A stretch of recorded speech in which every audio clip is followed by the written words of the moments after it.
Vamos a hablar ahora sobre un tema que va a causar mucha controversia en los próximos días. Y estamos hablando de una decisión del Poder Judicial que ha decidido emitir un reglamento de una política de protección de datos para mantener la privacidad de las personas juzgadas en los tribunales. O sea, que no se conozca la identidad de las personas. Bueno, el nombre que le puso la Suprema Corte a ese nuevo proyecto es anonimización de datos. Oigan esto, anonimización de datos. Un país que necesita cada vez más transparencia judicial, no que eso va a ser anónimo. El dinero que se le ha robado al Estado, ese no es anónimo.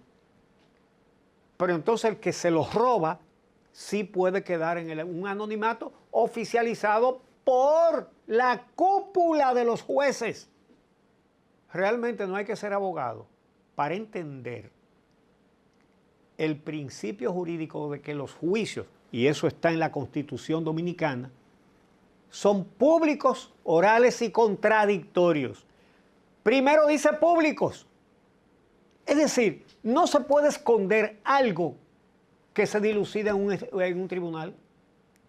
Entonces, ¿cómo entender cuál es la intención del Poder Judicial, de la Suprema Corte de Justicia, de retirarle ese principio al que haya sido juzgado, por ejemplo, por hechos de corrupción contra el Estado?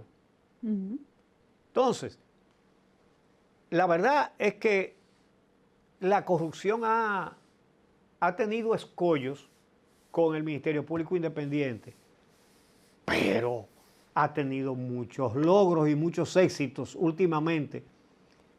Por ejemplo, consiguieron que se extendieran los juicios hasta el infinito para que declaren su extinción.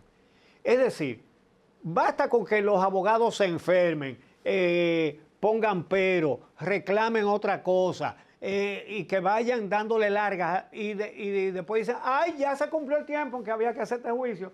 Todo el mundo para su casa. Entonces, los jueces son viejos. Son pocos los que son nuevos. Entonces, ¿qué pasa? Que un juez puede hacerse cómplice de una manera muy sutil, dejando que el proceso se haga lento, para que se cumpla el plazo. Y, ay, señor, ay, qué pena, se acabó el tiempo, ya no se puede seguir. Para su casa todo el mundo. Entonces, una de las pocas sanciones que hay en este país es que los nombres de los depredadores del dinero público quedan, pues lo quieren quitar. Pero Es además que es decir, un hecho. Cuando a alguien lo someten por lo que sea, es un hecho que lo sometieron. Eso no es algo oculto, eso no es algo sí, anónimo. Y no se entiende por qué el Poder Judicial tiene ahora esta inquietud. Porque en los casos donde la ley establece la protección de la identidad, como por ejemplo en el caso de los menores de edad, que no se debe divulgar los nombres, eso está establecido ya. mira, déjame Para eso decir, no hay que hacer ningún reglamento, déjame- pero a un funcionario público que lo sometieron por desfalcar al Estado, ¿nos vamos a reservar ese nombre? ¿Y por qué? Bueno, pues vamos a hacer una pausa y cuando regresemos vamos a hablar sobre la situación en Haití, tiroteos hasta aviones de pasajeros. ¿Qué ha pasado con la misión internacional en ese país? Ya volvemos. Esta misma semana.